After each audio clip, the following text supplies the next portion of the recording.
at with item comparison is other products that people look at when they also look at your product.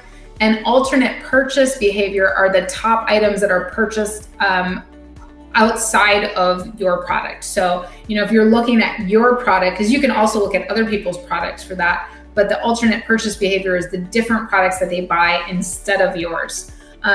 So I believe that that's what it is, but you can also just double check by clicking the little info bubble and it will give you a good description of that. But thanks, good question, AJ.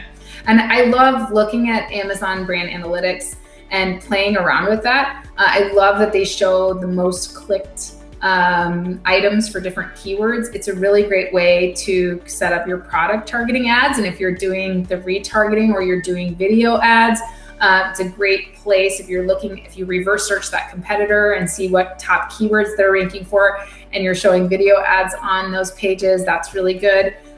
You can check the highest clicked, highest purchased ASINs for a certain keyword, and you can create those sponsored brand ads specifically in that competitor's buy box and use those ASINs, and that is really, really effective as well. Hey, it's Ria Mittal here. Before you leave, make sure to subscribe to SellerApp's main YouTube channel where we upload all things Amazon and some how-to guides that will make sure that you're winning on Amazon. You will not get this anywhere else. Until the next time, happy selling.